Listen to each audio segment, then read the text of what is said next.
Elizabeth I was England's greatest queen. She was strong-willed, passionate and brave. Prepare the country for invasion. But beneath the image of a magnificent ruler was a vulnerable woman surrounded by danger. She had enemies everywhere, scheming for her crown and plotting against her life. She would never know a moment's peace. There are reports of a new plot to take your throne. From the minute Elizabeth was born, she was thrust into a bloody game in which the stakes were life and death. She never knew who to trust and who to fear. Her whole reign was a battle for survival. No! We'll see England's greatest queen as she's never been seen before.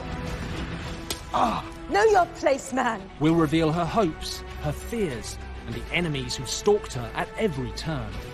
She acts like your enemy and is to be feared. Bring her here immediately. We'll also reveal what drove her enemies, the plots they hatched, the risks they took, and show just how close they got to destroying the woman who became Elizabeth. As a teenager, Elizabeth falls prey to a ruthless lord. You're not allowed in here. He drags her into a plot against the king. And a sister's love turns murderous, leaving the young Elizabeth fighting for her life. Find it in your heart to forgive me.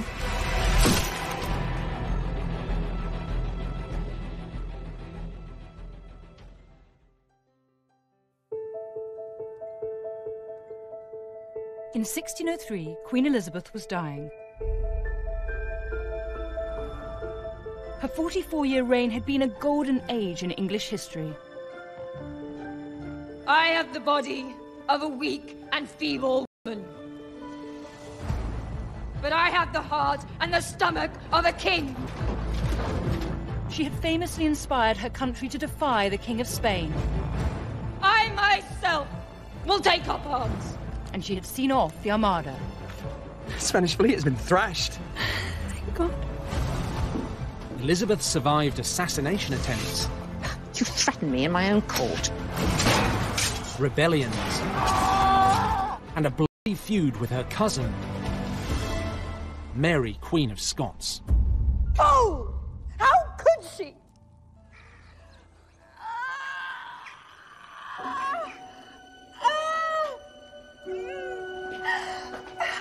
But when Elizabeth was born on the 7th of September 1533, nobody had a clue that this baby would one day be England's greatest VIII and his second wife, Anne Boleyn. Henry loved Anne. To marry her, he had divorced his first wife, Catherine of Aragon, and torn England away from the Roman Catholic Church.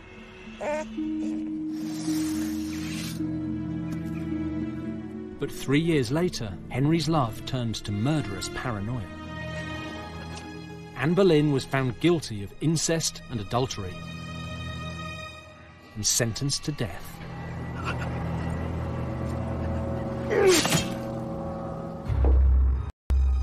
Henry VIII hated Anne and regretted ever marrying her. Now she was dead, he took it out on their daughter, Elizabeth. He declared her a bastard and cut her off. Henry VIII, vain and self-absorbed, was never going to win any Tudor Dad of the Year competitions. He showed virtually no interest in his eldest daughter, Mary, his child with his first wife, Catherine of Aragon. Elizabeth, his second daughter, well, her main use was as political bait, to be married off to some powerful foreign prince if and when Henry felt like it. He was much more interested in his son, Edward, born to his third wife, Jane Seymour, who'd replaced Elizabeth's dead mother. Elizabeth was banished from Henry's court and raised by a series of governesses. Come on, my lady. You've got things to do. But in 1543, when she was 9 years old, her life changed dramatically. Do you wish to have this woman as a wife? To honor, hold, and protect her? I do. I now pronounce you man and wife. On the 12th of July, 52-year-old Henry VIII married his sixth and final wife, Catherine Parr. Catherine was a warm and caring woman, and Elizabeth adored her. Do you like your new dress? I love it, thank you. She was the mother figure she had always wanted. I'm so happy you're here today. In 1544, Elizabeth was welcomed back into the fold when Catherine convinced Henry to restore her as his heir. The king wants to see you. Elizabeth was now third in line to the throne, after her 6-year-old half-brother Edward and her 28-year-old half-sister Mary. Life was starting to look up for young Elizabeth.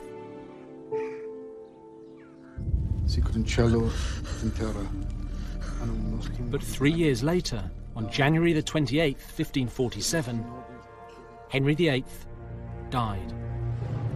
But I don't think her whole world was falling apart. I think she respected her father, but there was a healthy dose of fear there too. Remember, this is the man who chopped off her mother's head, married 4 more times, banished her from court, and declared her a bastard. After Henry's death, Elizabeth's 9-year-old half-brother Edward was crowned king. But there was one crucial question. What was going to happen to the 14-year-old Elizabeth? Well, Catherine Parr came to her rescue. She invited the young princess to come and live with her in Chelsea. It's beautiful. So beautiful. It's my favourite. Elizabeth loved living in Catherine's house. Quite a princess. She felt happy and safe. Okay, turn around. Let me see. Bath. Thank you. But it wasn't to last. Careful, you'll turn dizzy. Lord Seymour, how wonderful to see you. Catherine Parr was in love with a man called Thomas Seymour. Your Majesty. I'm so happy you're here. He was handsome and charming. Will you join us for dinner?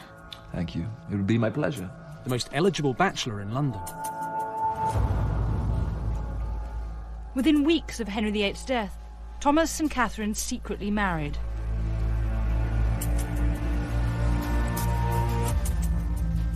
But there was a serious problem.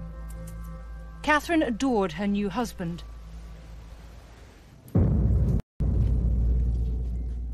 But Thomas Seymour had his eyes on someone else. 14-year-old Princess Elizabeth. And his desire to have her would drag the young princess almost to the brink of death.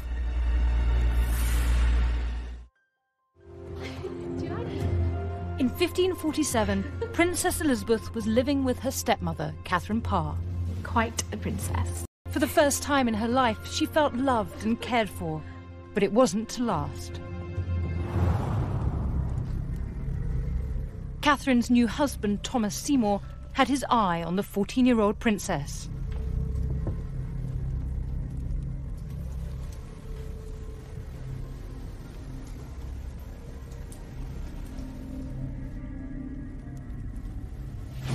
My lord, what are you doing? Why are you... You're not allowed in here.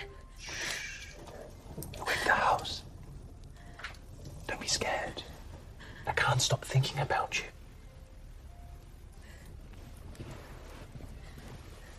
You are the most beautiful girl. Behaviour would be described as grooming. Well, I wanted to see you. Please, my lord, you must leave at once. Grooming Elizabeth was incredibly risky, but Thomas didn't seem to care. I don't think he was bothered for a second by what damage he was doing, and he relied on his natural charm to get him out of whatever trouble his behaviour might land him in. Seymour's terrifying visit wasn't a one-off. He kept doing it for the next year. Please don't touch me.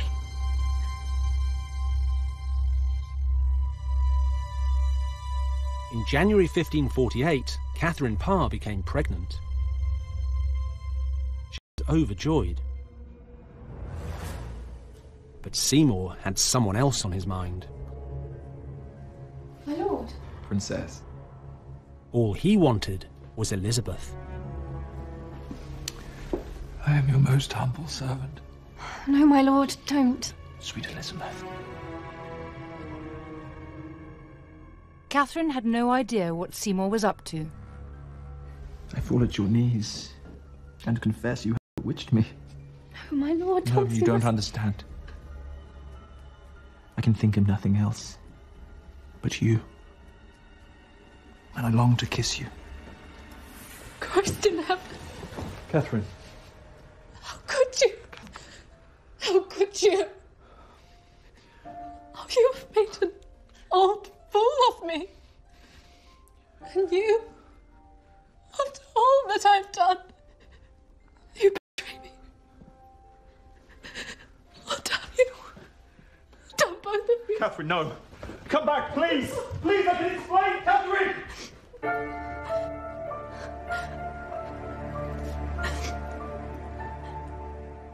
The next day, Elizabeth left. Elizabeth must have felt she was being sent away as punishment, but I think it was the only thing that Catherine Parr could do to keep her safe. She now knew what Seymour was up to, and she also knew that she would soon go into confinement to have her baby, and that meant that Seymour would have unfettered access to the young princess. Elizabeth was devastated. She would never see Catherine again. On the 5th of September 1548, less than a week after giving birth to a baby girl, Catherine Parr died from an infection she caught during labour. Thomas was shocked by his wife's sudden death, but he didn't mourn for long. In fact, her death probably helped him out, because he was once again one of the most eligible bachelors in England, and a step closer to the woman who might one day give him the throne, Elizabeth. Within weeks of Catherine's death, Seymour was scheming again. He had his eye on a new wife, Princess Elizabeth. But marrying an heir to the throne was never going to be easy.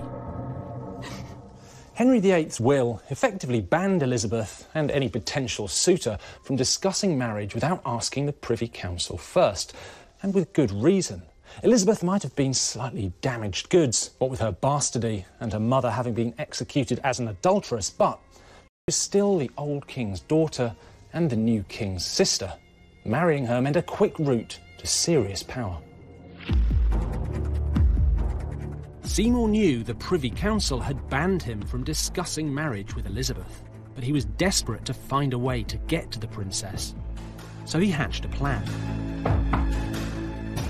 He persuaded Elizabeth's trusted advisor, Thomas Parry, to speak for him. Your Majesty, my lady. So, man, what did Lord Seymour say? He asked about your income and lands. He wondered if you would consider exchanging some of your property for property closer to his. Why do you think he wants me to do this? Your Grace, I don't wish to speak out of turn, but I believe he intends to make you his wife. My lady, if the Privy Council did agree, would you consider a marriage to Lord Seymour? These are the exact words Elizabeth spoke that day. If and when that comes to pass, I will do as God puts in my mind to do. We don't know why Elizabeth didn't just reject the idea of marrying Seymour. Maybe his grooming had worked. After all, she was a naive and vulnerable girl, and he had been manipulating her for over a year. Whatever the reason, Seymour now knew that Elizabeth was potentially interested, and it only made him pursue her even harder. To get his way, Seymour cooked up a bizarre and dangerous plan. On the night of January the 16th, 1549, Seymour broke into Westminster Palace, the Privy Council, and speak directly to King Edward. He wanted to convince the king to let him marry his sister, Elizabeth. It was the stupidest, most ill-thought-out plan that Seymour could possibly have come up with. And unsurprisingly, it didn't work. He was rumbled by palace guards and ran off into the night. but not before several witnesses had got a good look at his face. Rumours began to fly around court that Thomas Seymour was planning to kidnap the king, overthrow the Privy Council, and marry Elizabeth to cement his power. It was wild conspiracy, but enough of it was true to make it believable. Thomas's open attempts to seduce the princess lay at the heart of it. Seymour was now in serious trouble, and he would drag Princess Elizabeth down with him. The day after the break-in, Seymour was arrested on suspicion of treason and thrown into the Tower of London. He was interrogated by Privy Councillor Sir Robert Tyrwhitt.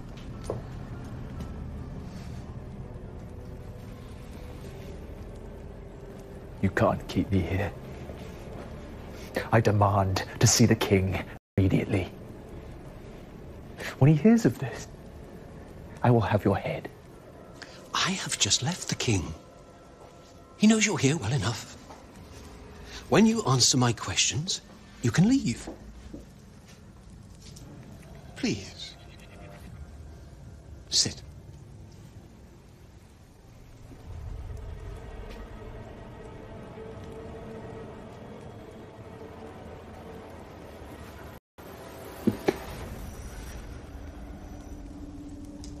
What game are you playing? Oh, it's no game. 2 nights ago, an attempt was made upon the king. That same night, you were seen in the palace grounds. Lies! I would never harm the king. I am a loyal subject. Sit down, my lord. Tell me about your relationship with the Princess Elizabeth.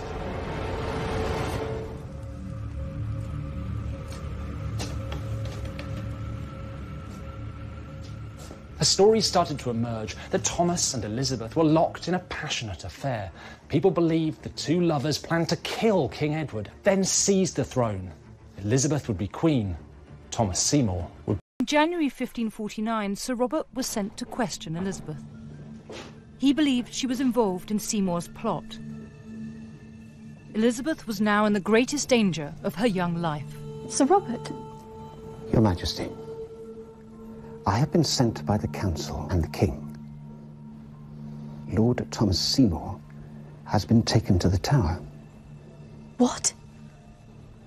I am investigating claims that you and your household conspired with Lord Seymour to marry without the permission of the Privy Council. Nonsense. Madam, you may be a princess, but you are still a subject of the king and punishable by law. I have nothing to say. Elizabeth denied everything. But Sir Robert was convinced she was guilty, and he was determined to prove it. Sir Robert found out that Seymour had been meeting members of Princess Elizabeth's household. On February the 2nd, her advisor Thomas Parry and her governess Kat Ashley were arrested and questioned. Tell us what's happening.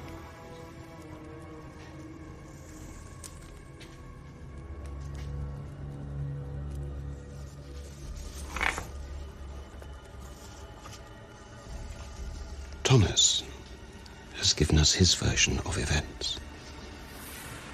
Now we need yours. They threatened to torture me. What can I do?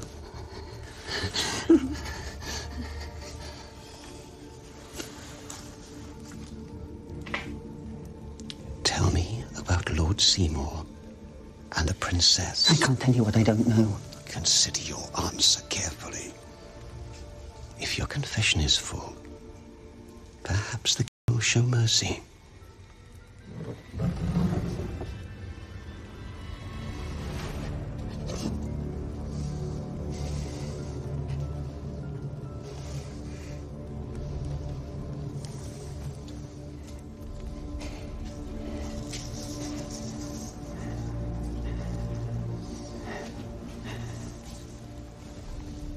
Kat Ashley confessed everything she could remember. Seymour's unwanted advances, his sniffing around Elizabeth's fortune, and his plans to marry the teenage princess. She left nothing out. Sir Robert now wanted to know if Elizabeth was Seymour's lover, and if so, to discover her role in the treasonous plot to kill King Edward. If Elizabeth were guilty, it would be treason, and she would face... 1549, Princess Elizabeth was a suspect in a treasonous plot to marry Thomas Seymour and kill her brother, King Edward. If found guilty, she would be executed.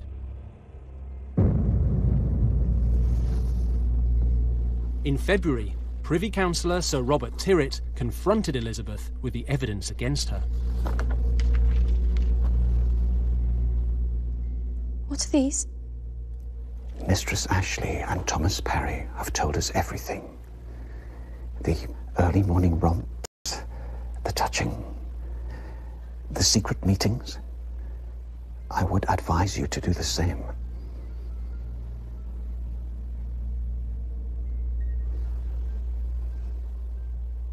Cat Ashley did ask me to write to Thomas Seymour, to comfort him only. Your servants encouraged your relationship with Lord Seymour, even while he was married to your stepmother. No, they would never. Did you discuss marriage to Lord Seymour with the permission of the Privy Council? I did speak with Thomas Parry. Go on. Parry asked me that if the council gave their permission, would I consider marrying Lord Seymour? And what was your answer?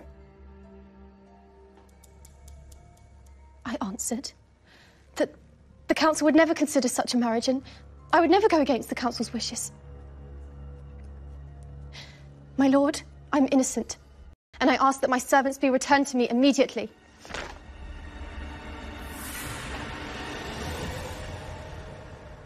Elizabeth's explanation was incredibly subtle, but it was brilliant. She accepted that Seymour may have been plotting to have her, but she had neither encouraged his advances nor discussed any marriage with him. She had told her servants that she would never consider any marriage without the consent of the Privy Council, and she didn't think they'd give it. So she confessed that Thomas Seymour had committed treason, but that she and her household were innocent. Elizabeth was only 15, but she was no pushover. She was now out of danger. But Thomas Seymour was found guilty of treason. Thomas Seymour had been scheming, plotting, and dragging other people into his power games for years. Now all of his slimy, grasping, underhand deeds had been exposed. The Privy Council decided that the best place for him was the chopping block.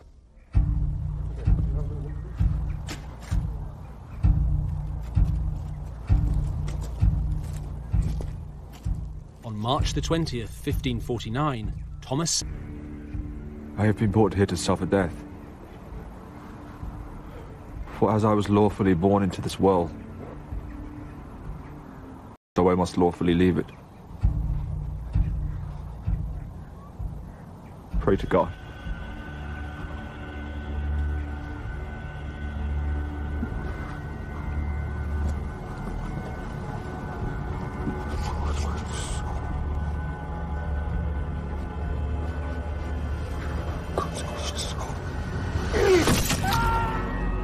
Seymour didn't die quickly. The executioner botched his first attempt.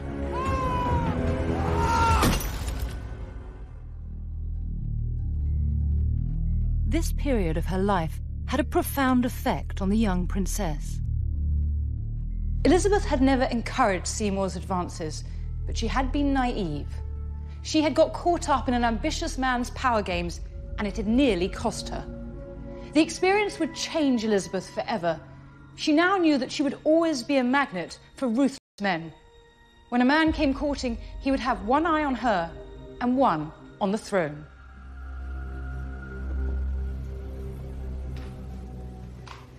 Is it done? Yes, Your Majesty. The second stroke took him. Seymour's bloody execution marked the dramatic end of Elizabeth's childhood. Princess?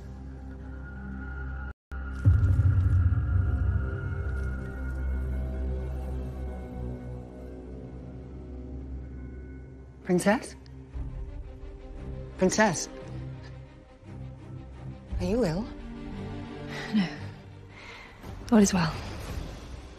Seymour may have been dead, but Princess Elizabeth wasn't allowed to drop her guard. Just 4 years after Seymour's execution, Elizabeth's life was once again thrown into danger when her brother, King Edward, died. And Elizabeth's sister, Mary, was crowned Queen of England. Elizabeth had loved Edward, and the two had been pretty close. But Elizabeth's relationship with Mary was a totally different story. The Tudors were a pretty dysfunctional family. After all, serial marrier Henry VIII had ditched Mary's mother, Catherine of Aragon, to bed his lover, Anne Boleyn. That's Elizabeth's mother. Well, that pretty much poisoned any chance of playing happy families. But what was worse, that almost guaranteed that at some point they were going to come to blows.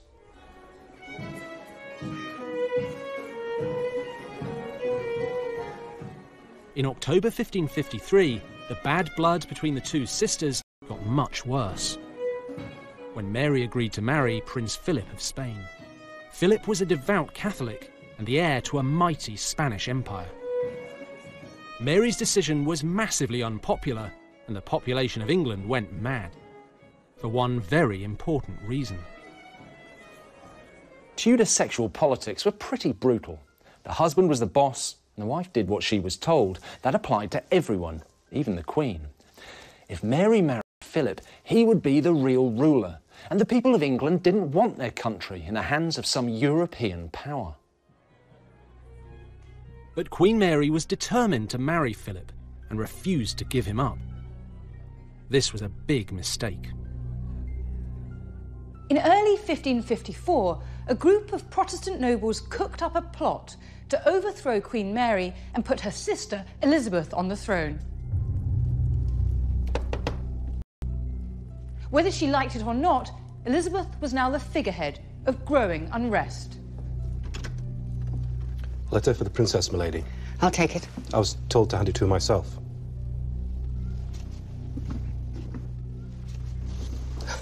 Your Majesty. Thank you. The man behind the plot was Sir Thomas Wyatt, a gentleman soldier and a fiery Protestant. Around January 1554, Wyatt was rumoured to have written to Elizabeth. Wyatt is thought to have wanted Elizabeth to give his plot her blessing. Your Grace, my master kindly requests an answer.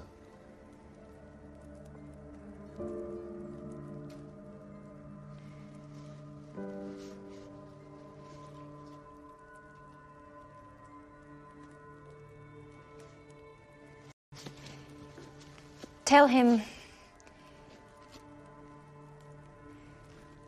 when the time comes, I will do as God directs me to do. Your Majesty.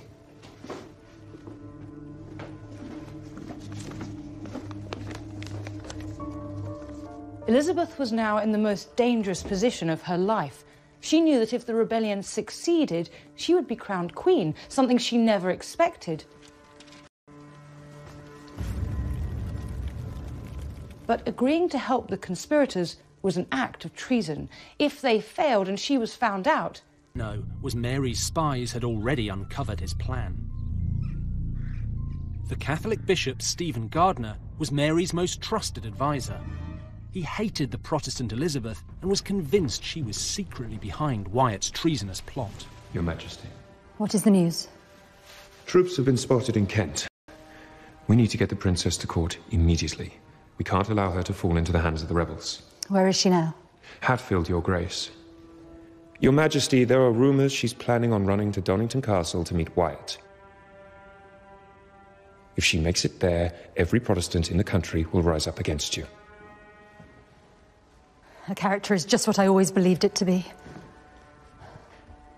It seems to me you ought not to spare her.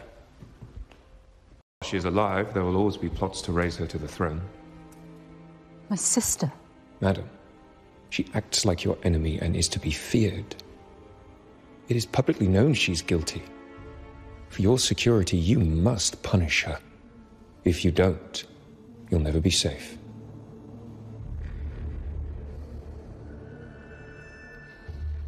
Damn her. Bring her here immediately. Yes, Your Majesty. Archbishop, instruct the guard to accept no excuses.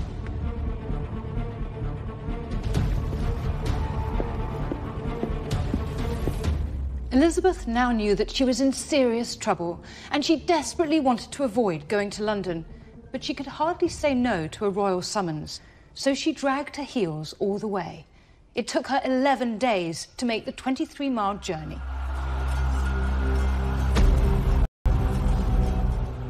By the time Elizabeth arrived, Wyatt's rebellion had been crushed. Wyatt was imprisoned, and many of his accomplices killed. Once in London, Elizabeth was immediately arrested on suspicion of treason. On the 17th of March, 1554, she was taken to the Tower of London, the same place her mother Anne Boleyn had spent her final days. Your Grace.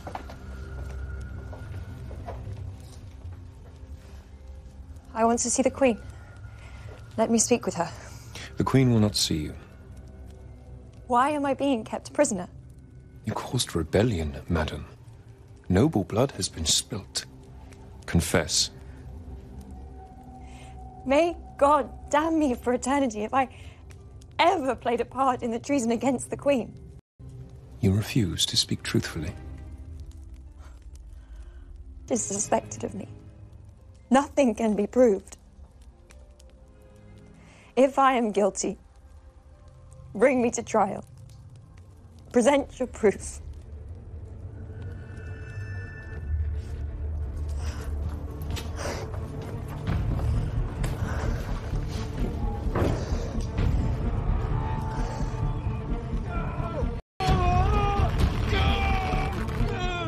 To discover Elizabeth's role in the uprising, rebel leader Thomas Wyatt was tortured.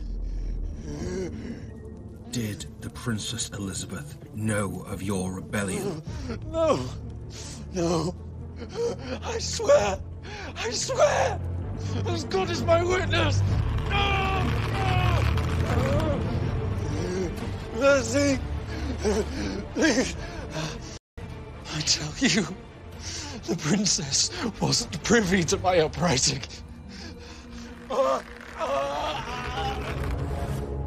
Despite horrific torture, Wyatt refused to implicate Elizabeth in his plot.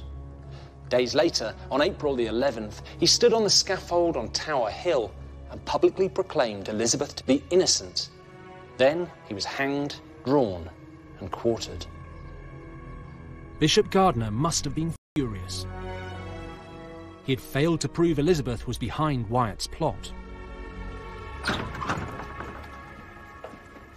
Queen Mary had no choice but to set her sister free. On May 19th, 1554, Elizabeth was released from the Tower. It was 18 years to the day since her mother had been executed. It's not difficult to imagine the relief that Elizabeth must have felt.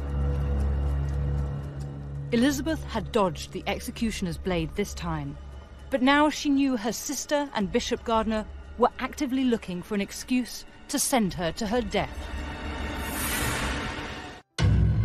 Bring her here immediately. In 1554, Princess Elizabeth was implicated in a plot to overthrow her sister, Queen Mary. Much is suspected of me. Nothing can be proved. Although Elizabeth was found innocent, Mary still suspected her sister and commanded her to come to court. Elizabeth now realized that Mary was her enemy. Sister, may God preserve you. And was looking for a reason to have her executed. I have longed to see you. You will find me as true a subject. I cannot confess to something I did not do. For the sake of our father, find it in your heart to forgive me. Though I can prove no fault in you, I cannot bear to look at you.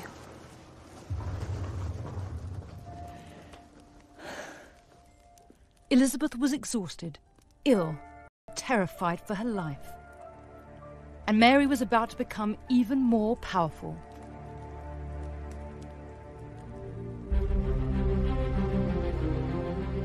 On July the 25th, 1554, Mary finally married Philip of Spain at Winchester Cathedral.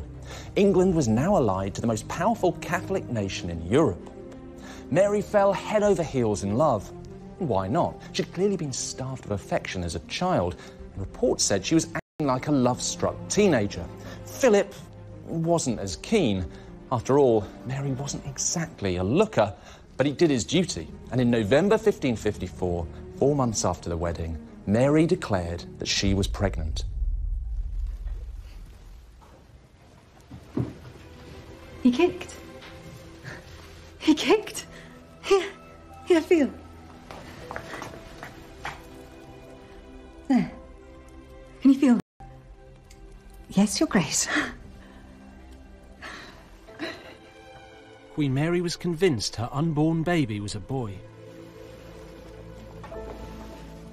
He would one day be the Catholic King of England and rule the mighty Spanish Empire.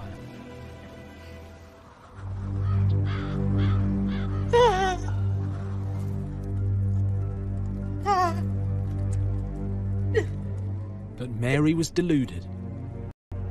There was no baby, and there never would be. Mary had experienced a phantom pregnancy. In the days before scans and tests, this wasn't that uncommon. Women were tricked by their own brains and bodies into believing that they were pregnant.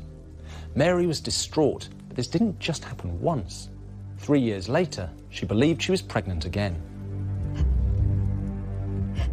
But it turned out to be a terrible illness.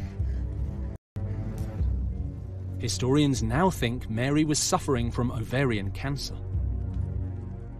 It would prove fatal. In late 1558, Mary was just days from death. Her Privy Council were terrified civil war would break out if she died without naming an heir. They begged her to name Elizabeth, but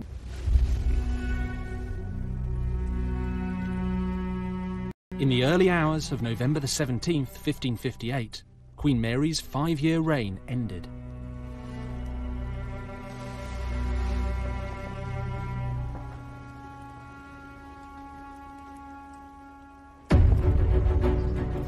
On the 15th of January 1559, Elizabeth Tudor, the daughter of Henry VIII and Anne Boleyn, was brought here to Westminster Abbey to be crowned Queen of England.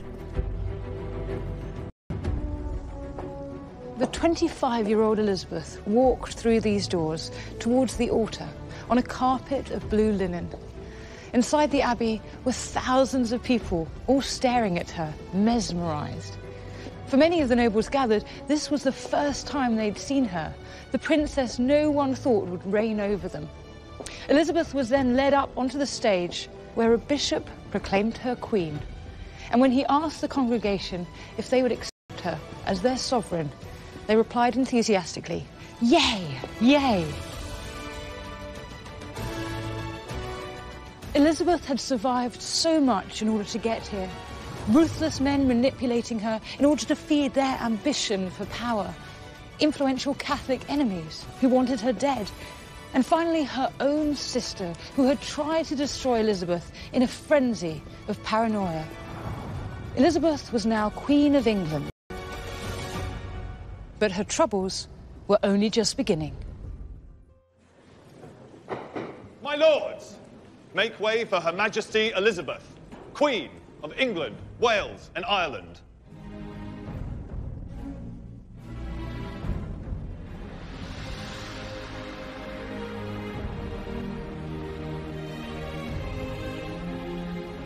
In 1559, Elizabeth Tudor, the 25-year-old daughter of Henry VIII and Anne Boleyn, was crowned Queen.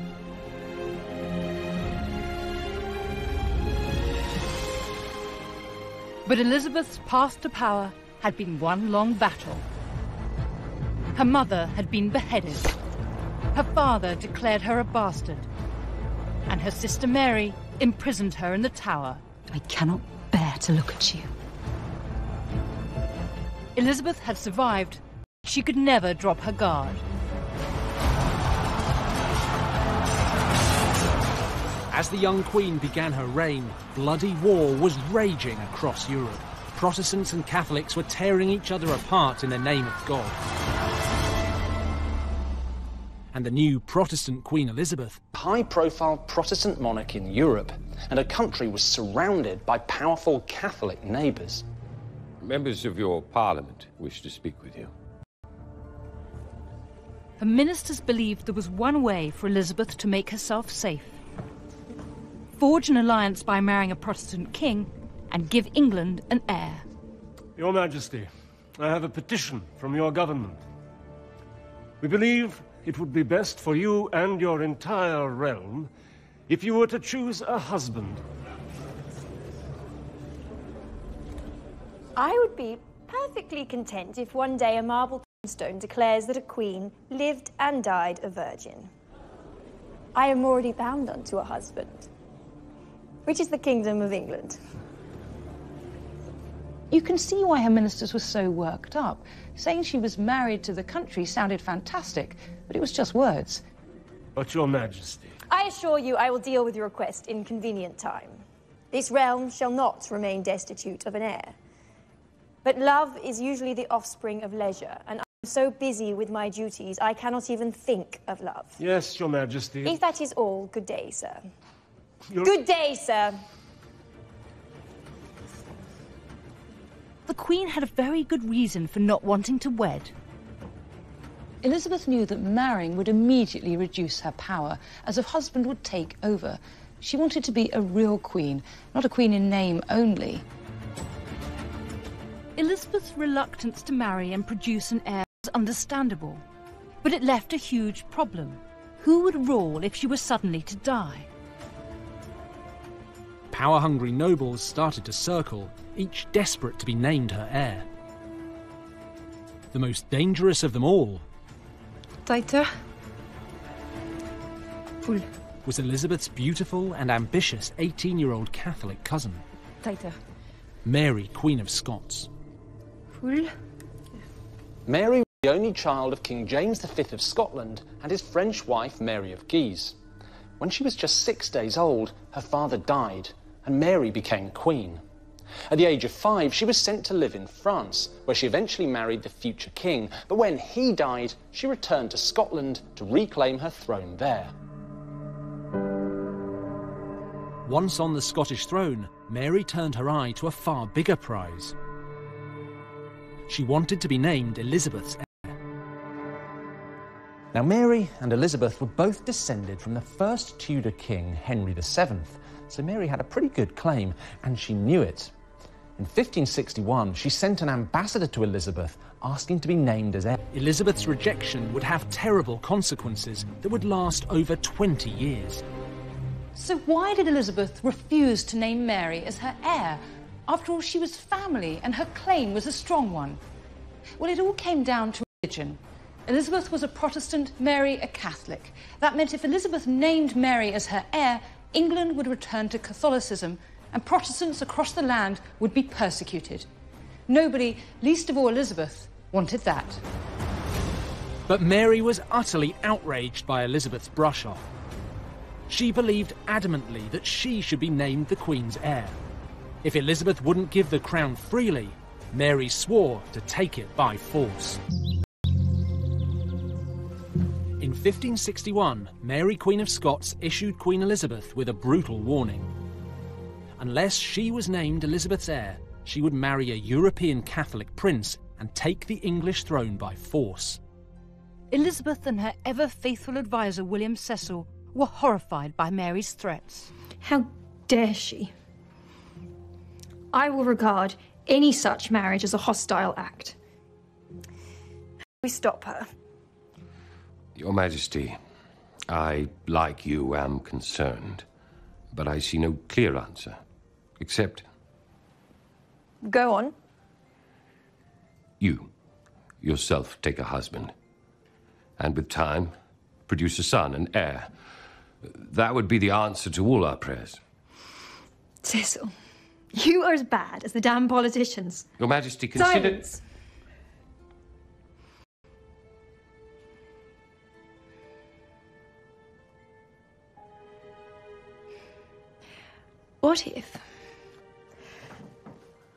What if we were to tell my sister Queen that we would consider her place as heir if, in return, she scrapped her plans to marry a foreign prince and married an English noble?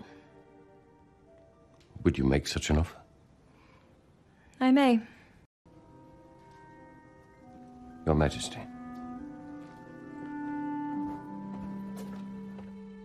Elizabeth's idea was a risk. It meant that if she died without producing a natural heir, Mary would be Queen of England. But if she could choose Mary's husband for her, an English Protestant whom she could control, she could stop England from falling back into Catholicism. One man was perfect for the job, Robert Dudley. I'm very jealous. Dudley was handsome and charming, and he loved Elizabeth. What are you thinking? Don't tease me, Your Grace. Elizabeth and Dudley clearly adored each other, and yet Elizabeth knew that she could never marry him. For a start, Dudley already had a wife. Secondly, when in 1560 his wife died in mysterious circumstances, Dudley was implicated in her murder. The scandal was too big to ignore. Still, if Elizabeth couldn't marry him, maybe Mary could. At first, Mary was reluctant to marry one of Elizabeth's cast-offs. But if marrying Dudley guaranteed her place as heir, she was in. In November 1564, English and Scottish envoys met to discuss the terms of the marriage. Instead of concrete promises to trade the Dudley marriage for a claim to the crown, Elizabeth's people mumbled their way through a pathetically watered-down deal. The whole thing stank.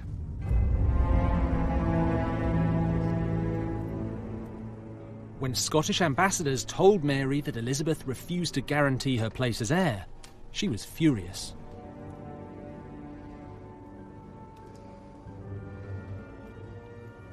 How dare you waste my time? She has abused me.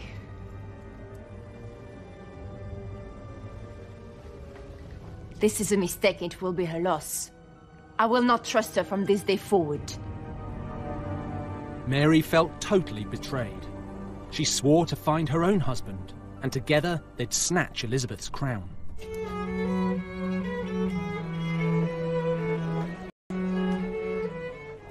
In late 1564, a noble called Henry Stuart, Lord Darnley, arrived at Mary's court in Edinburgh. Darnley was a descendant of Scottish nobility, and most importantly, he, like Mary, was Catholic.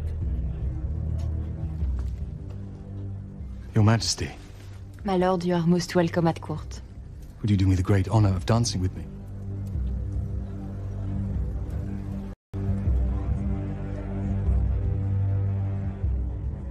Mary saw Darnley as perfect marriage material. Not only was he a Catholic, he was also a grandson of Margaret Tudor, so royal blood surged through his veins. Now, Mary fancied her chances of bulldozing her way to the English throne, with another Tudor descendant by her side. Elizabeth saw Mary's choice of husband as an aggressive personal attack. She knew that a Catholic couple on the throne of Scotland must not be allowed to continue. Order Darnley to return to court immediately. I fear the horse may have already bolted, Your Majesty. He says he's quite well where he is. Treacherous swine! How did this happen?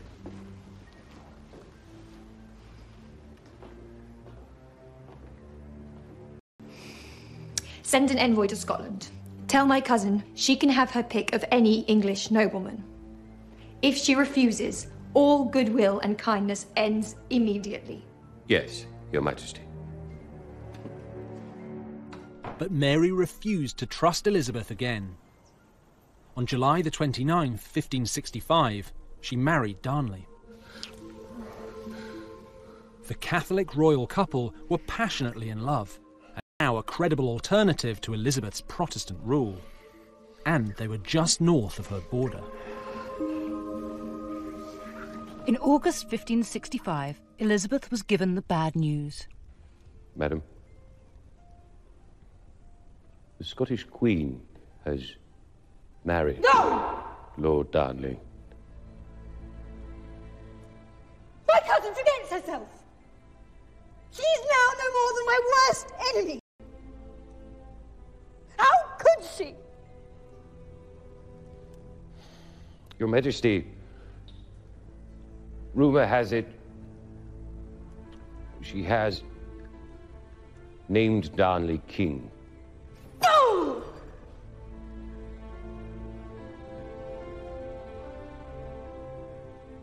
That does not give him the authority to do anything!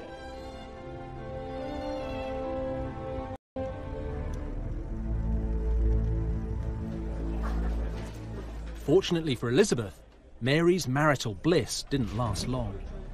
Within weeks of the wedding, Darnley revealed exactly the kind of man he was. A drunk, arrogant, sexual deviant.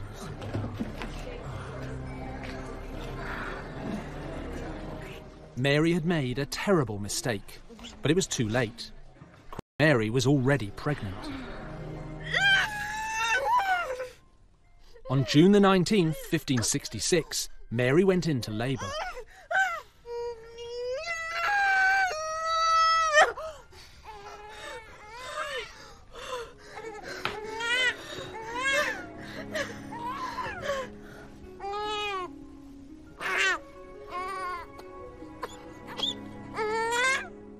To her absolute delight, look at you. You're so strong. Little James. You're the prince who will one day inherit the crown of England and Scotland. Mary had done what Elizabeth had failed to do, given her country an heir. James was now another threat to Elizabeth's crown. He was a king in waiting. But just as all seemed lost for Elizabeth, news arrived from Scotland which changed everything.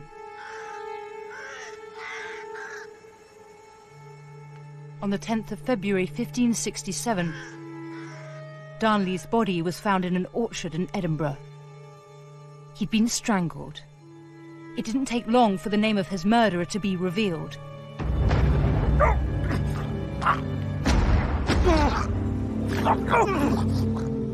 James Hepburn, Earl of Bothwell. Bothwell was a violent and jealous thug. And rumour had it, he was also Mary, Queen of Scots' lover. When Elizabeth heard that Mary was linked to Darnley's murder, she was disgusted. But she saw a way that she could use it to her political gain.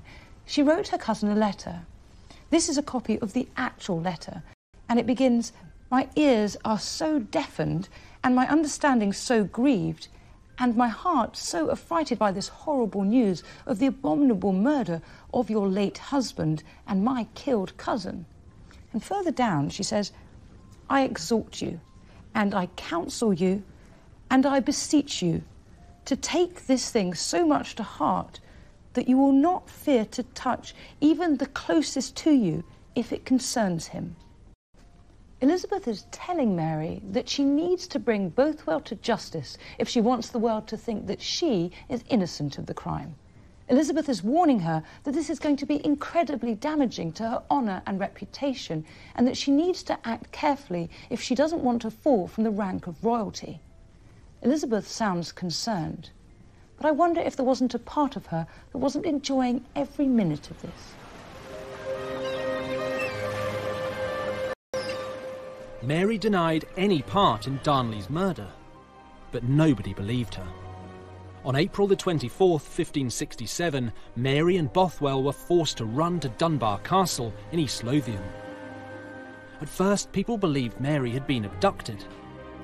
But news soon reached Elizabeth that she had married her husband's suspected killer. You asked to see me, Your Majesty. Then to marry such a man.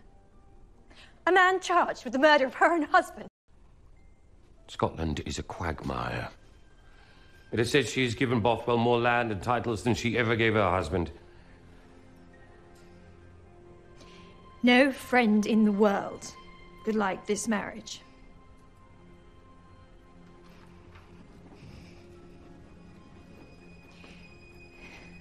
We must do everything in our power to punish the murderer.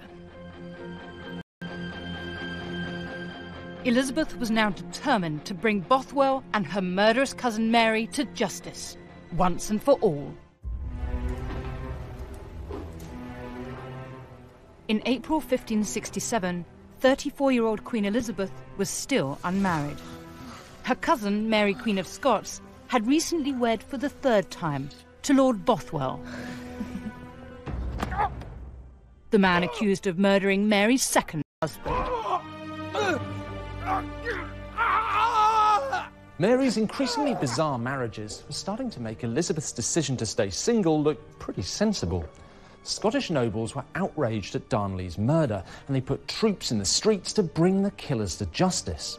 Bothwell fled, but Mary, now pregnant again, surrendered. Mary handed her infant son, Prince James, over to her captors. He was marched through the streets of Edinburgh in disgrace. As she walked, people shouted out, "Burn the whore, burn the murderess." They spat, and they held up placards showing her as a mermaid, the symbol of a prostitute and an adulteress.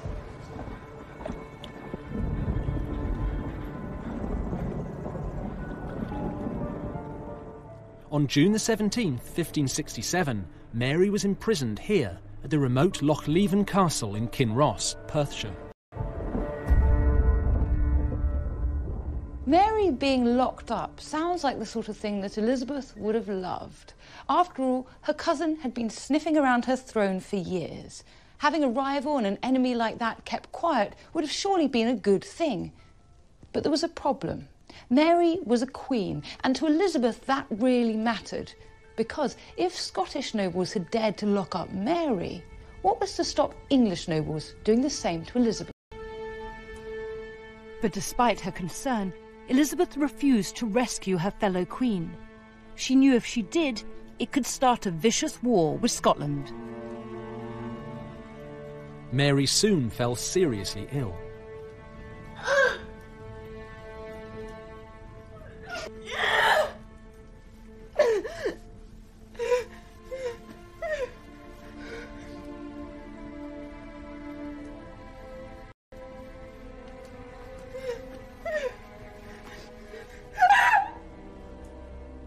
In early July, she had a miscarriage.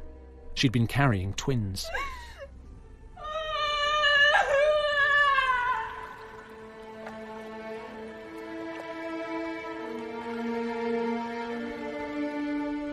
Mary's position was desperate, but she had further to fall. On July the 24th, 1567, Scottish nobles eager to seize power gave her a brutal ultimatum. What is this? It is the decision of the Council that you are so exhausted in body, mind and spirit by the responsibilities of government that you can no longer rule. How dare you? I'm your queen. You will abdicate in favour of your son James. A regent will be appointed until he reaches the age of maturity. What? No. I refuse to sign. Sign the deed. Never. Sign. Or I will cut your throat from ear to ear.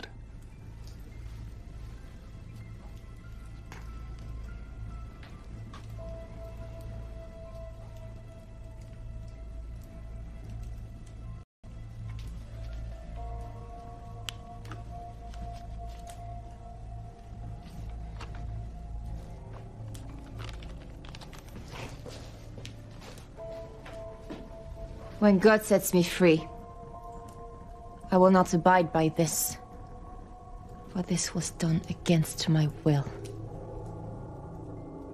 Days later, Mary's one-year-old son, James, was crowned King of Scotland. But Mary was to fight back. On May the 2nd, 1568, Mary convinced a young lad called Little Willie to row her across this loch. She was determined to win her throne back. The problem was, apart from Little Willie, she barely had two friends in Scotland to rub together. In fact, there was only one person she knew who had the power to put her back where she thought she belonged: Elizabeth. Mary's escape plan worked, and 2 weeks later she arrived in England. But if Mary thought Queen Elizabeth would welcome her with open arms, she was seriously deluded. Where is she now? Cumberland. She asks your grace, with respect, it would be foolishness to help a queen who has schemed and plotted against you for so many years. Her arrival in England was not merely inconvenient. It was exactly the thing that Elizabeth and her councillors had feared since the beginning of her reign. Across Europe, Catholics and Protestants were slaughtering each other. Until now, Elizabeth had managed to keep the Catholics in her kingdom under control. But the arrival of Mary meant that they had a figurehead around whom to rally. Your Grace, we cannot let her roam freely in England. She would be an inspiration to any Catholic rebel in your kingdom and beyond. Then she must remain as our guest. Not in a prison, but neither free. She must be kept under constant watch. See to it. Yes, Your Majesty.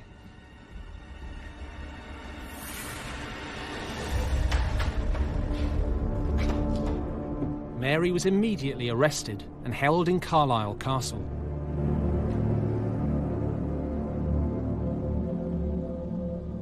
Elizabeth was right to keep Mary under lock and key.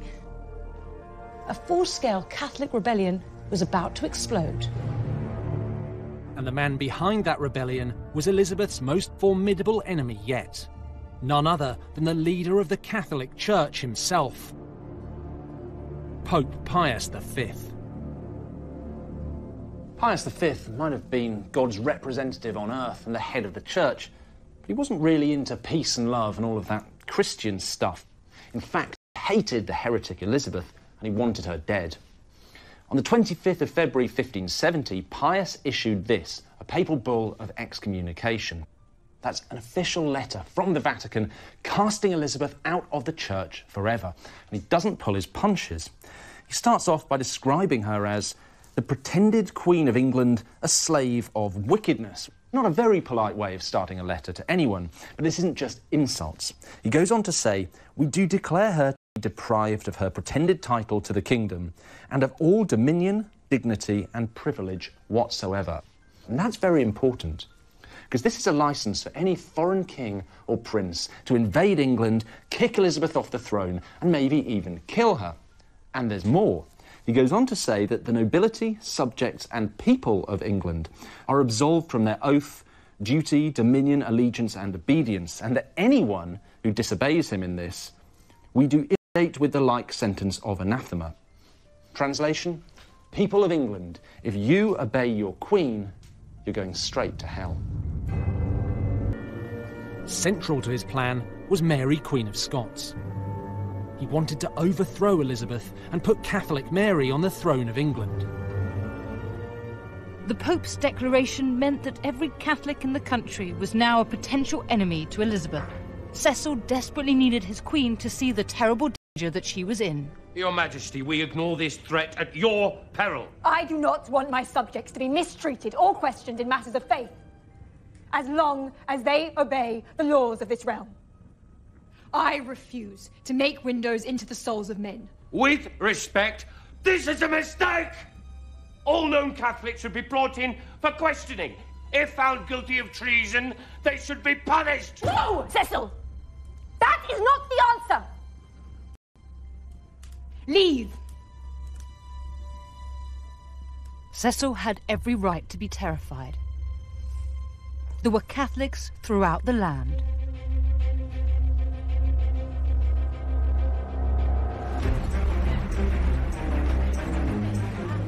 To help protect the Queen, Cecil recruited Francis Walsingham.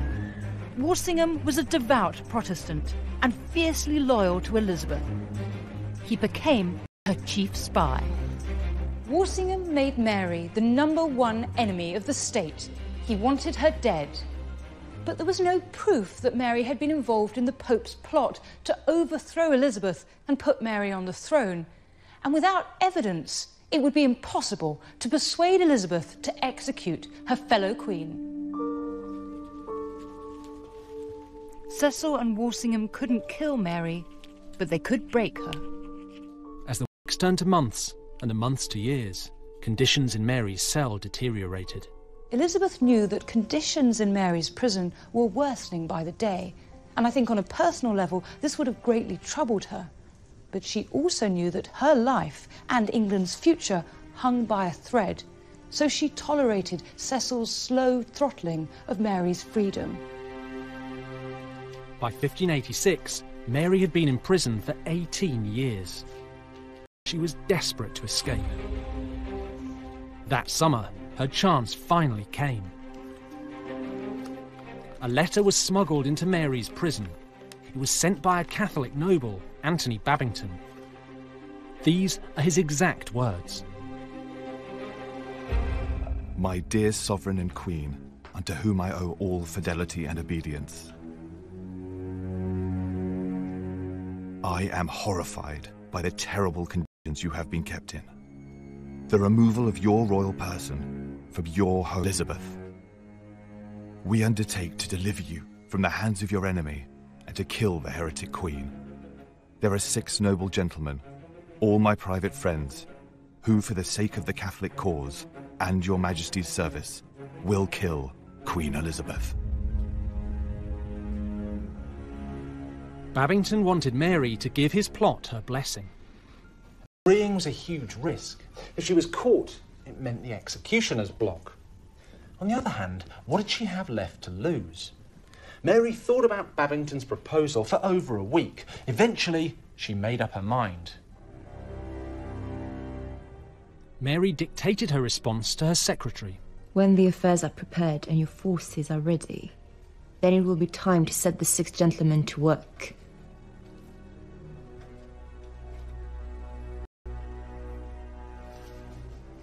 Once the Queen is dead, then I must be transported out this prison immediately.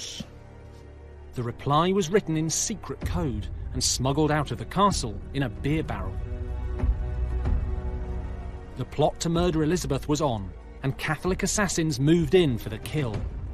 The Queen's life was now in more danger than ever before. The summer of 1586, Mary, Queen of Scots, gave her blessing to a Catholic plot led by Sir Anthony Babington to murder Queen Elizabeth and put Mary on the throne. But Elizabeth's spymaster, Francis Walsingham, was onto the treasonous conspiracy. His spies intercepted Mary's message from prison.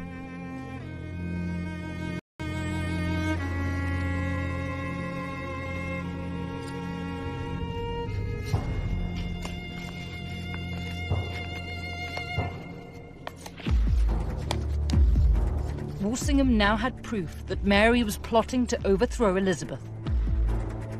On September the 25th, 1586, Mary, Queen of Scots, was taken to Fotheringay Castle in the East Midlands to stand trial for her part in the Babington plot. No foreign monarch had ever been tried under English law for treason. In October 1586, Mary was found guilty of conspiring with Babington to kill Queen Elizabeth. The verdict could mean only one sentence, death. But Elizabeth now began agonising over carrying out the sentence. Once again, she was torn between her desire to stamp out her enemies and her revulsion at killing a fellow queen. On the 12th of November, Cecil and now faced the biggest dilemma of her life. Your Majesty, she is hardened against you despite all you have done for her. There can be no room for mercy. I have never been in greater conflict with myself. I understand that my safety depends wholly on the death of another, but it brings me such sorrow to spill the blood of a fellow queen. Majesty, both the Scottish Queen and her supporters believe she has the right not only to succeed you, but to take your crown. What will my enemies say when it is known that to save my life I happily spilled the blood of my own cousin? Desperate to execute Mary, her ministers tried to scare Elizabeth into signing. Your Majesty, there are reports of a new plot to free Queen Mary and take your throne.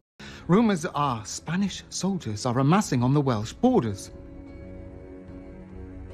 Is this true? I believe so, Your Majesty. We need to act quickly, or we are lost. It was all lies, designed to scare the Queen, and it worked.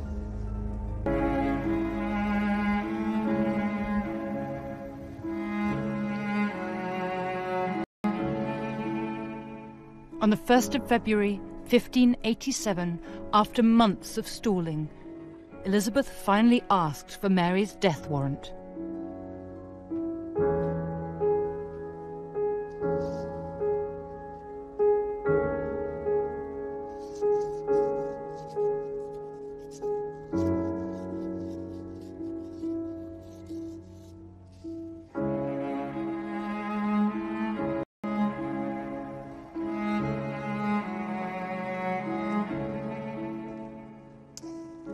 Tell Walsingham I have signed. But be clear, this is only to be used if Spain invade and attack the city. Finally, Cecil had his hands on Mary's death sentence, and he was going to execute it, no matter what Elizabeth said.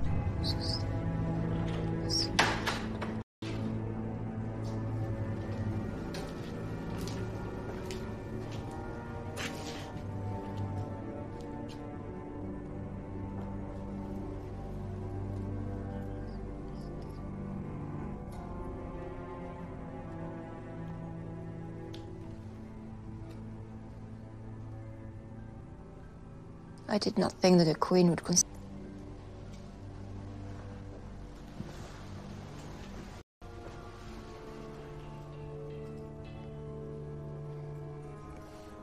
I'm quite ready and happy to die. For my saviour and the Catholic Church.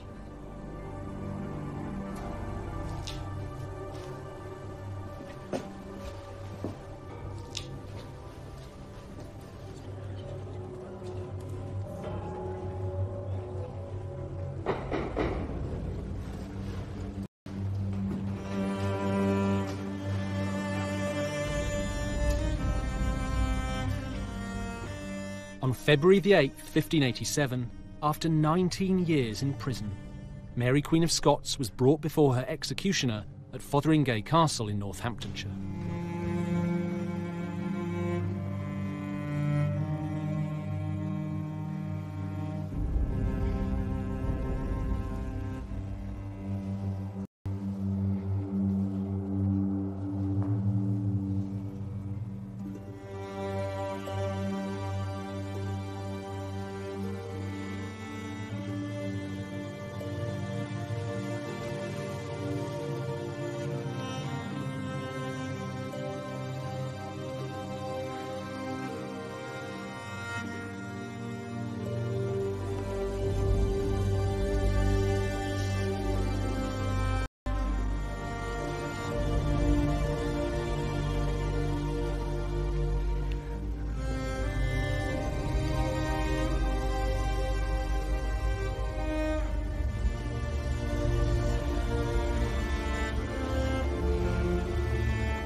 Into your hands, Lord. I commit my spirit. Into your hands, Lord. Commit my spirit. Into your hands, Lord. I commit my spirit. Into your hands, Lord. I commit my spirit.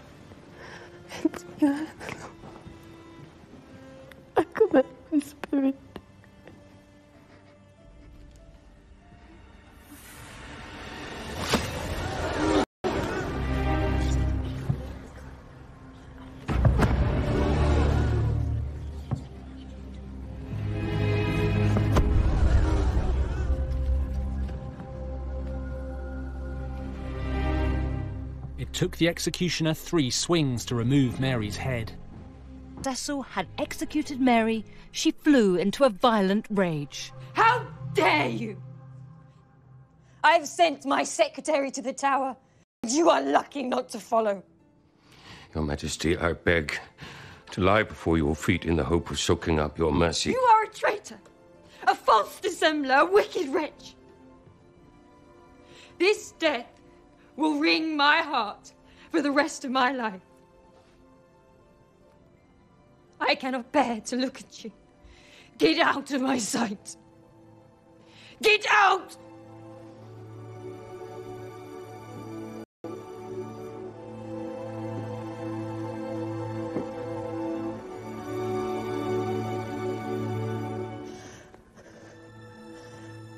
Mary was never Elizabeth's brightest enemy, but even from a prison cell, she'd been one of the most dangerous. In the end, there was no choice. Mary had to die. Mary would haunt Elizabeth for the rest of her life. She and her ministers had killed a monarch. They had crossed a line. And just as Elizabeth had feared, there would be terrible consequences. Elizabeth is now in her 50s and facing the greatest challenge of her reign, the Spanish Armada. We are like a lamb to the slaughter. We must act while we have the chance. She will pay for this. I have the body of a weak and feeble woman, but I have the heart and the stomach of a king. And as the years passed, Elizabeth was transformed from a warrior queen into a vulnerable old woman. You threaten me in my own court. At the mercy of a man she had once loved. Her conditions are as crooked as her carcass. The final battle of Elizabeth's reign was beginning, and everything was at stake. How dare he! I will not run!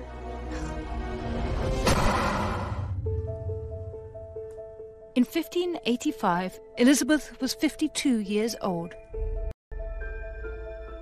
She had been Queen of England for more than 25 years. So far, she had survived countless threats to her life and freedom. From her father, Henry VIII, her sister, Mary. I cannot bear to look at you. The Pope. All known Catholics should be brought in for questioning. And her cousin, Mary, Queen of Scots. She has abused me. I will not trust her. Against all the odds, Elizabeth had survived. But she now faced an enemy deadlier than all the others put together. King Philip II of Spain. Philip was rich, bloody religious war. Throughout his reign, he'd funded several plots against the Protestant Elizabeth, but all of them had been unsuccessful. But in 1585, the Pope asked Philip to invade England, imprison Elizabeth, and haul the country back to the Catholic Church. King Philip had no stomach for wars. They were expensive and risky, but he couldn't say no to the Pope's demands. There is no better time to strike. How big an operation do you think we will need? 400, 500 ships, capable of carrying 55,000 men. We will also need supply vessels to carry horses, provisions, and... His Holy Father has offered 1 million ducats for the enterprise. Take a message to the Pope. I accept his invitation to conquer England. Philip began building the most powerful military fleet in the world. It became known as the Spanish Armada.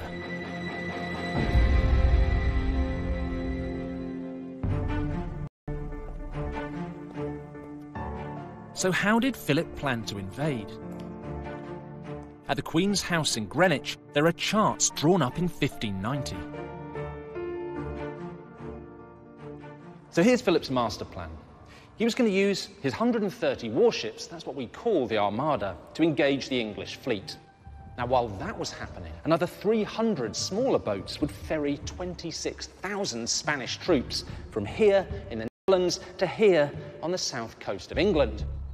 Once that was done, the warships would drop off another 18,000 men, and together that massive army would march through Kent to London, seize the capital, and capture Elizabeth. Well, that was the plan, anyway. Philip worked hard to keep his massive invasion fleet secret, but Elizabeth had spies everywhere.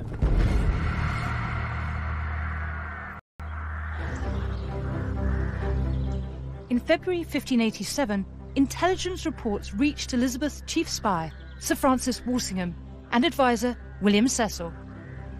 They needed to make Queen Elizabeth see the terrible danger she was now in.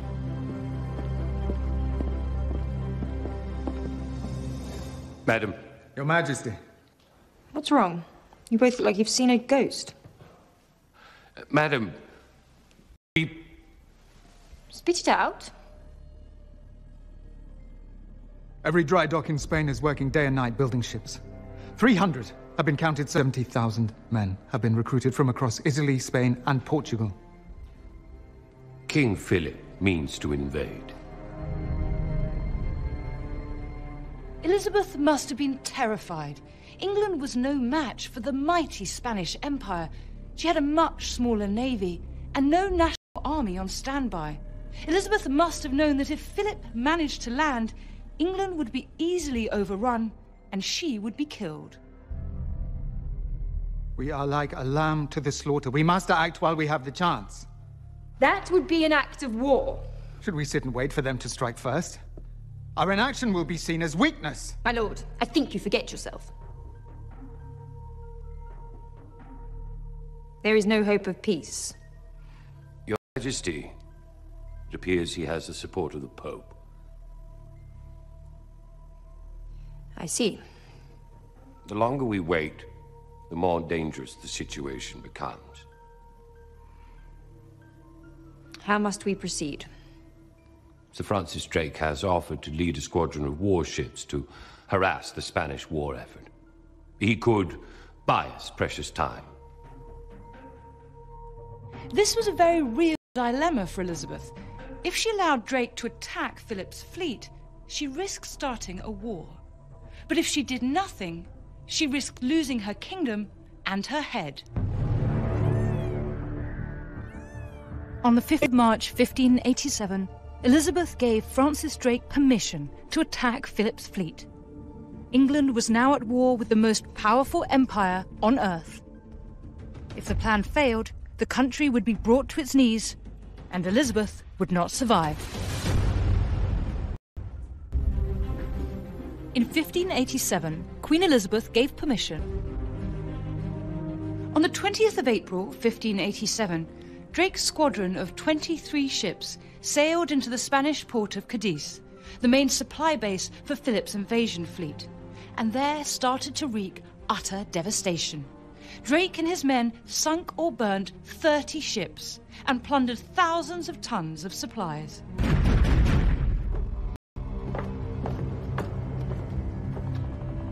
News of Drake's daring attack soon reached Philip.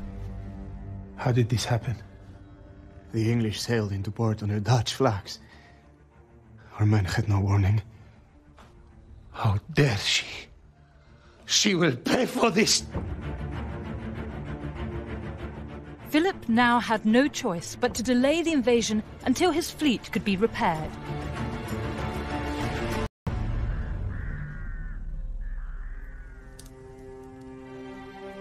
Elizabeth's gamble had paid off. She had bought the country valuable time to build its defences. We have doubled your guard, and security will be with you day and night. I'd strongly advise removing yourself from public view. For the while, at least. Your Majesty, we need to prepare for war. England was now on high alert, but there was a problem. Elizabeth didn't have enough money to defend the country against the mighty Spanish Empire. Our coastline has been surveyed. We're dangerously exposed. We have neither the money nor the men to protect all of the beaches. Only the most dangerous can be defended. Set Drake to work, build up the navy, and prepare the country for invasion.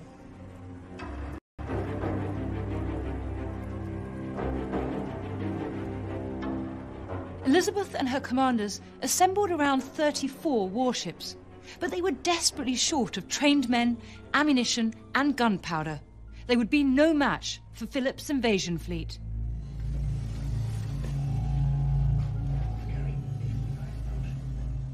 In Spain, Philip's massive invasion fleet had finally been rebuilt and was ready to go. On July the 12th, 1588, 130 ships carrying 17,000 soldiers set sail from the port of Lisbon. A week later, they were spotted off the coast of Cornwall.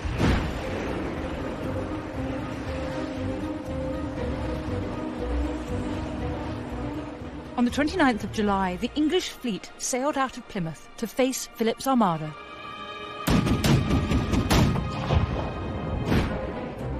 Now, when the Spanish sailed, they had far greater numbers, but the English ships were smaller, lighter, and easier to manoeuvre than the heavy Spanish troop carriers.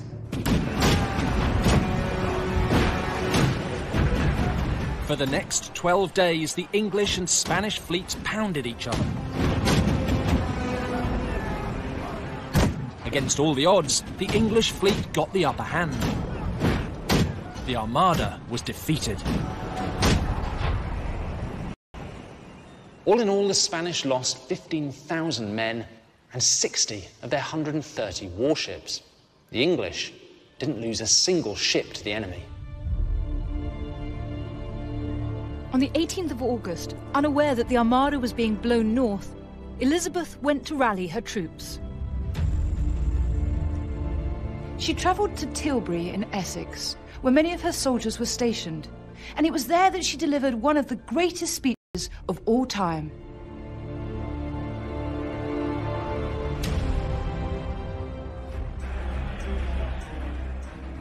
I have the body of a weak and feeble woman, but I have the heart and the stomach of a king, and I think foul scorn that Spain or any prince of Europe should dare invade the borders of my realm. I myself will take up arms. I myself will be your general, your judge, and your rewarder of every one of your virtues in the field.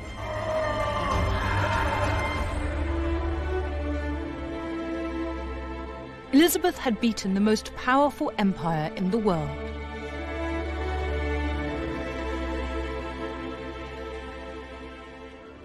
The defeat of the Armada was Elizabeth's finest hour.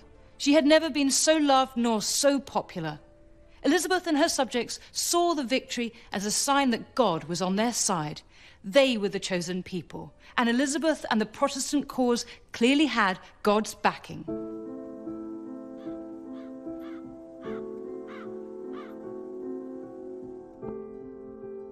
Elizabeth had seen off the deadly threat from Catholic Spain, but there was one enemy she could never defeat: time. All her life, Elizabeth tried to look majestic, royal, and above all, youthful.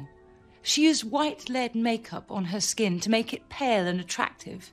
She put vermilion, made of toxic mercury, on her cheeks to make them red. She even used belladonna, deadly nightshade, in her eye, more elaborate than ever. Beneath them, she was falling to bits.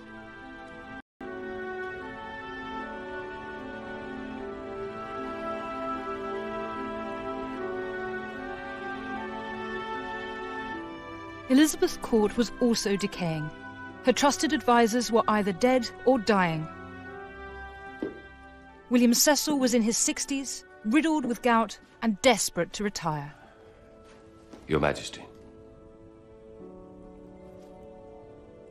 What have we to do today? Elizabeth now had to rely on a new generation of advisors. They would cause her no end of problems. With William Cecil on his sickbed, his son Robert became Elizabeth's private secretary. And this is the new taxation bill. Elizabeth also appointed her favourite, Robert Devereux, Earl of Essex, as her privy councillor. My most gracious and beautiful sovereign. My Lord Essex. How lovely to see you. Essex was charming, flirtatious, and seriously ambitious. Elizabeth adored him. But as a man, I've been more subject to your natural beauty than as a subject to the power of a king. Essex and Cecil were great rivals in court. The two men hated each other. Oh, my dear Cecil, I didn't see you skulking there. My lord. What are you doing at this hour? Working. Come. Drink. Dance. Play. My lord, I really must insist we have important work to complete. Cecil is right. Nonsense. The day is for work. The night is for fun. Elizabeth, send him away.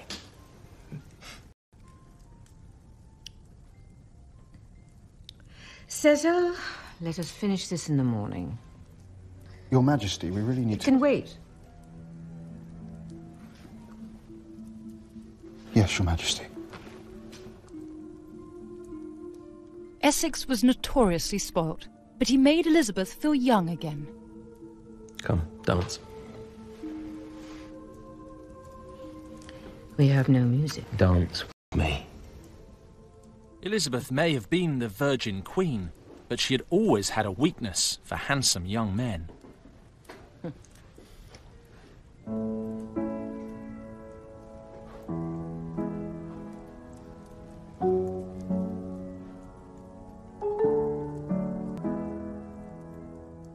Elizabeth's attention made Essex the top dog at court, but that was about to become a very big problem, because Essex's raging ambition would bring Elizabeth and the whole country to their knees.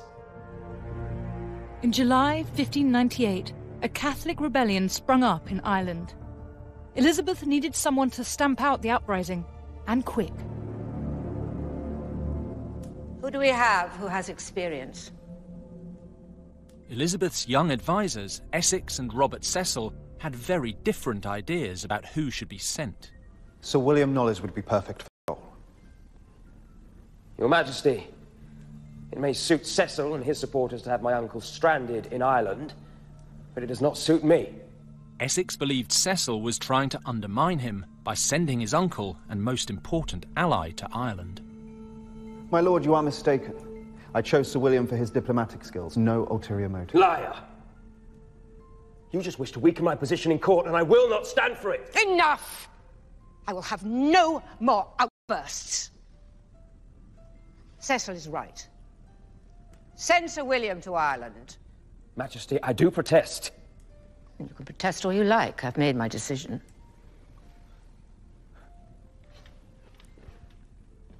How dare you turn your back on me?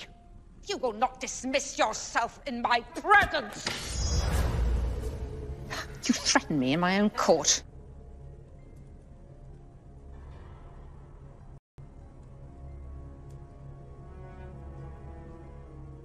I cannot and will not put up with so great an insult. I would not have taken it from your father, and I will not take it from you.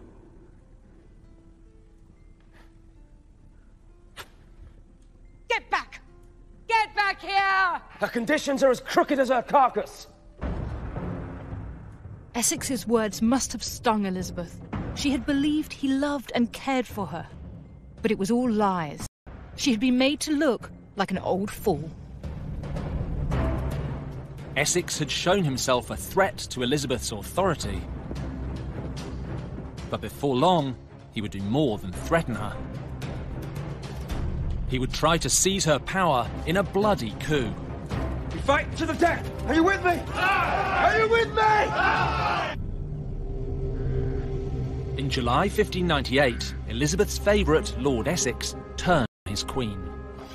I cannot and will not put up with so great an insult. I would not have taken it from your father, and I will not take it from you.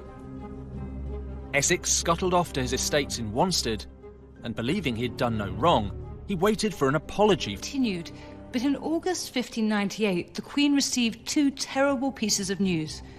The first was that William Cecil, her trusted advisor and dear friend, had died.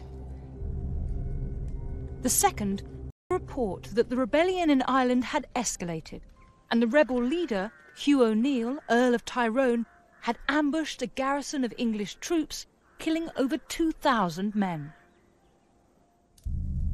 Elizabeth needed a military leader to attack Tyrone in his stronghold in Ulster and crush the rebellion. One man was desperate for the job. Essex. Still sulking?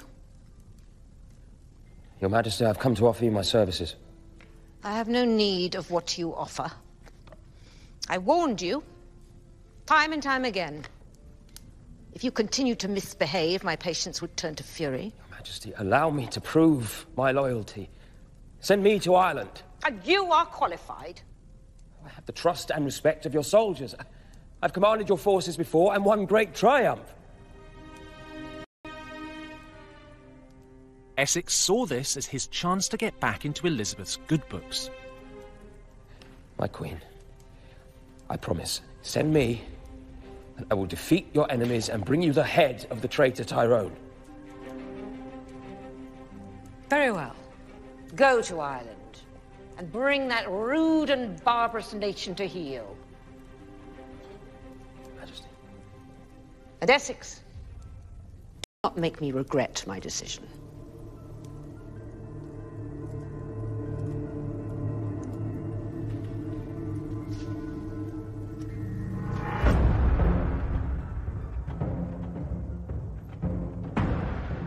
On March the 27th, 1599, Essex left London with 22,000 men. But from the moment he and his troops landed in Dublin, the campaign was a disaster.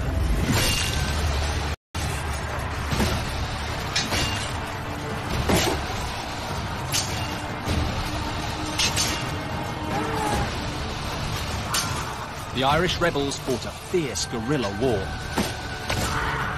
In just 2 months, Essex had lost 11,000 men.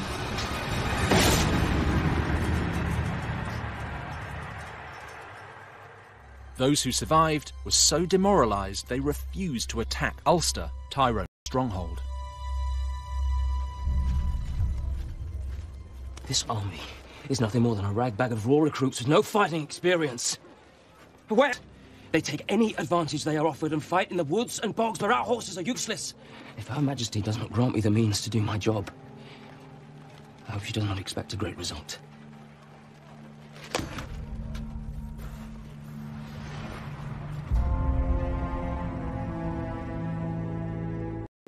Essex wrote to Elizabeth demanding she send money and reinforcements.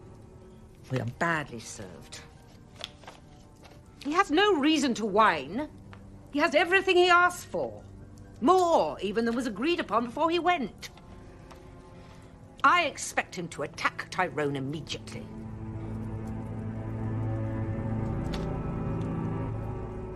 In August, Essex marched on Ulster, which was Tyrone's stronghold. But he didn't attack. Instead, on September the 7th, expressly ignoring Elizabeth's instructions, he secretly met the Irish rebel leader to negotiate a peace deal. It was a seriously bad move. News of the secret meeting soon made it back to Elizabeth. What is this? Majesty, I apologise for the intrusion. I have a report from Ireland I think you should read.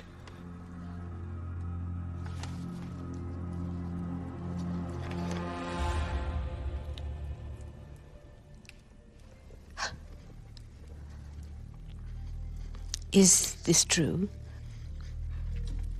Lord Essex and the rebel leader talked alone for half an hour or more. He has agreed a truce.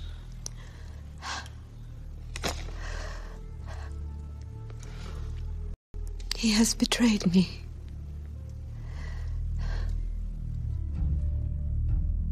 Elizabeth was horrified by Essex's disloyalty.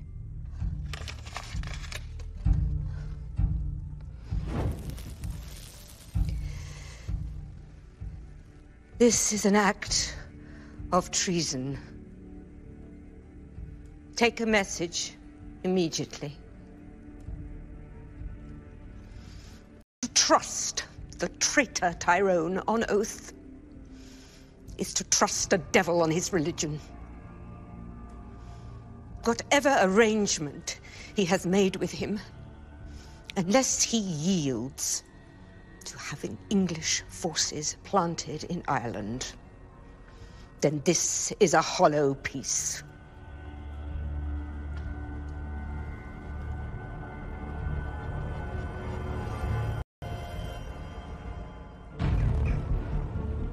When Essex heard how he deserted his command in Ireland and rode through the night to London, he thought he could sweet-talk Elizabeth and she would forgive him. Your Majesty, please forgive the intrusion. Lord Essex, what is the meaning of this? I needed to see you. I need you to explain my actions. Get up. Get up, man. I'm in no state to receive you. What do you think you're doing? Essex's sudden intrusion must have been utterly humiliating for Elizabeth. Throughout her reign, she had wanted to appear as if time had left her unscathed.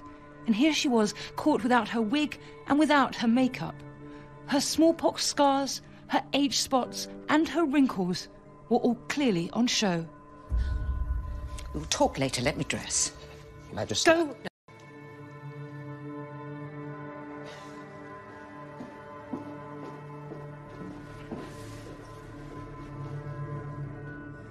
Elizabeth kept calm, and at first she seemed forgiving towards Essex.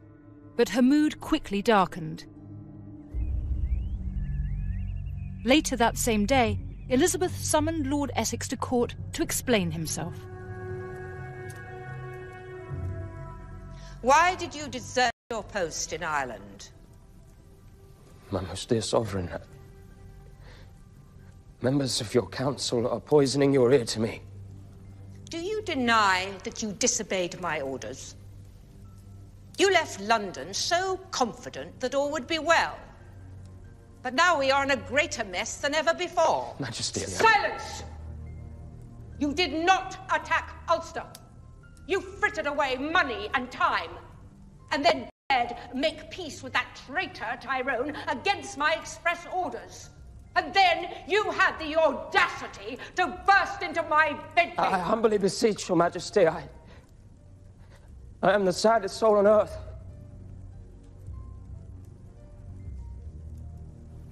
Begone. I need time to consider my response. On the 5th of June, Elizabeth stripped the Earl of Essex of his title. She banished him from court, and she placed him under house arrest. Essex was utterly humiliated, but there was worse to come. His entire fortune was based on a lucrative royal licence to import sweet wines to England. In October 1600, Elizabeth scrapped that licence. This one act condemned Essex to financial ruin, and his social standing was in the gutter. Accept his punishment and was determined to strike back. The Queen's former favourite had become her enemy. The hot-headed Essex came up with a daring plan. He and his supporters would storm the Palace of Westminster, overthrow the Privy Council, and force Elizabeth to reinstate his title and his source of income. Essex and his men set out here, along Cheapside, to confront the Queen at Whitehall Palace. He knew he didn't have enough men to storm the palace, but he planned to recruit disgruntled Londoners as he marched.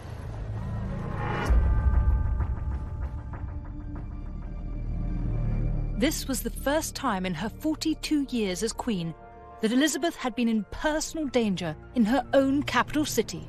Madam, we have no time. We need to get you to safety. He plans to attack the palace. We must act quickly before we are overrun. How dare he! I will not run. Barricade Charing Cross. This treacherous rebel will not pass, and I will not sleep until he is taken. Cecil, I want Essex proclaimed a traitor in every street of the city. And anyone who joins him in his uprising will also join him at the gallows.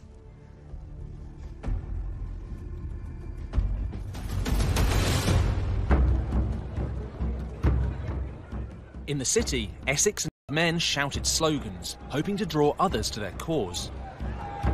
But Londoners refused to join the rebellion. Imagine how Essex must have felt. He was so confident the people of England were behind him, he was prepared to ride through the streets of London, calling on them to rise up against their queen. He was completely deluded. Elizabeth was the hero, not him. She'd defeated the great Spanish enemy, and God was on her side. Essex had got this badly wrong. Terrified, he ran for his life.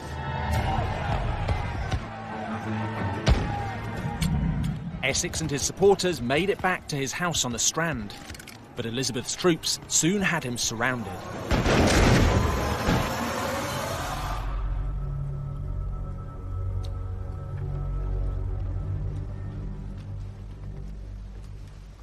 Your Majesty,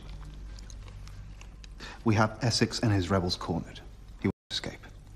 Contemptuous fool. He refuses to surrender. What would you have us do? I'm tired. This must stop now. Take 2 cannon from the tower and reduce his house to rubble. Yes, Your Grace. Tell me when it's done.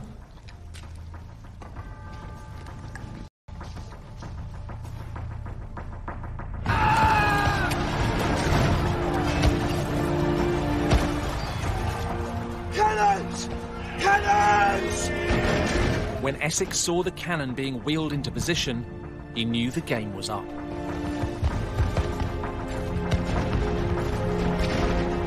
He had no choice but to surrender.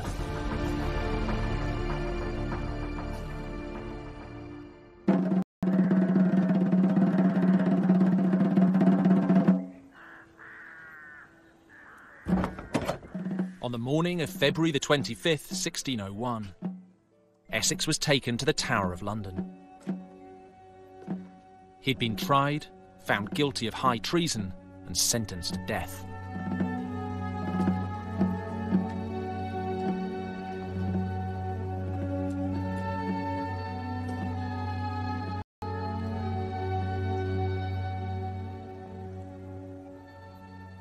My sins are greater in number than the hairs on my head. I have bestowed my youth in pride, vanity, lust, and other sins. I crave pardon from the Almighty, especially for my last sin, whereby out of love for me so many ventured to offend their sovereign.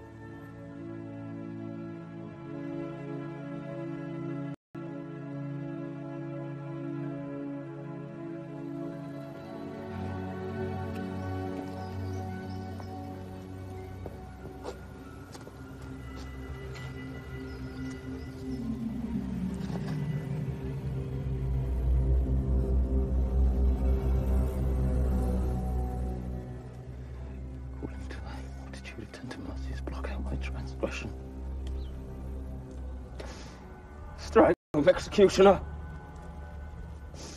Strike home!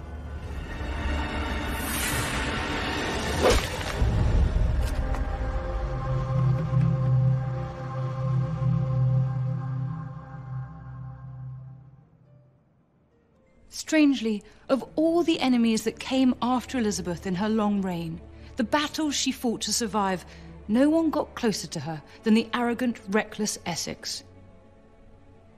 Just like all the others, the plotters, the schemers, the invaders, he had failed. Maybe, just maybe, God really was on her side. Elizabeth may have survived, but time had caught up with England's great queen, and the end was in sight. In March 1603, when Queen Elizabeth was 69 years old, she fell seriously ill. She was suffering from ulcers in her throat and fevers.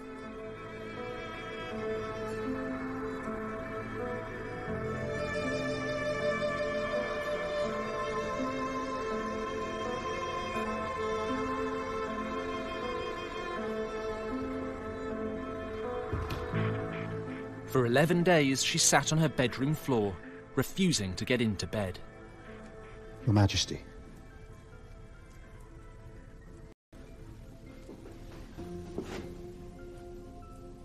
How are you feeling? I know nothing in the world worthy to trouble me. Your Majesty, the doctors all say the same. You need to eat. I know my health better than they. I am not in as much danger as they think. Elizabeth thought that if she got into bed, she would never get up again. Her fighting spirit was still very much alive. Then rest at least, please, Your Majesty. Let me help you to your bed. I will not. Your Majesty, I must insist. Little man must is not a word to use to princes. Your father, had he still been alive, would not have used such a word.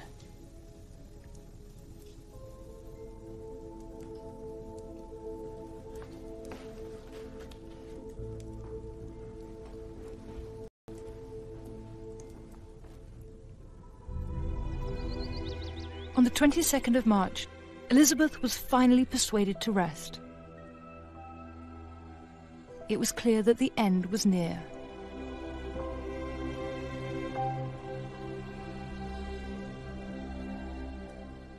On her deathbed, Elizabeth was asked to name her heir. The naming of a successor is like the tolling of my own death bell. I will have no rascal succeed me. Who should succeed me but... According to Robert Cecil, Elizabeth chose King James VI of Scotland, the son of her great rival, Mary Queen of Scots.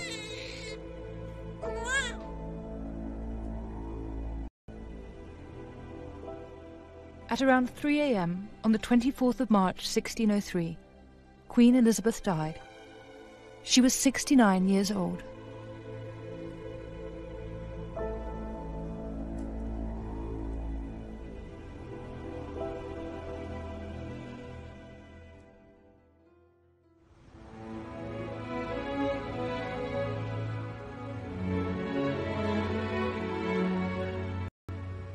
A month later, on April the 28th, thousands of people turned out to see the funeral procession of the late Queen Elizabeth. Her coffin, covered with purple velvet and carried on a chariot drawn by 4 great horses, was brought here to Westminster Abbey.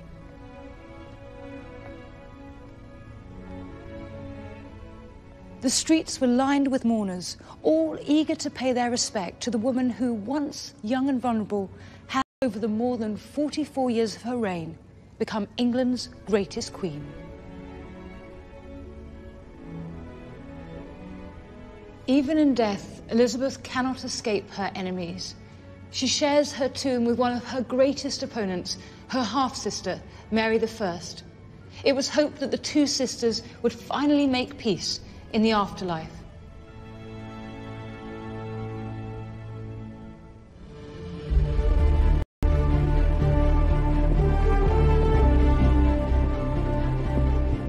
Elizabeth was a truly magnificent queen, and her greatest skill was survival. Family members, lovers, popes and kings all tried to crush her. All of them failed. She will pay for this. I myself will be your general, your judge. Just like Elizabeth, England had survived. Coups, plots and armadas had come and gone. None of them had managed to break her people. That's why we look back to her reign as a golden age, the birth of a truly great nation.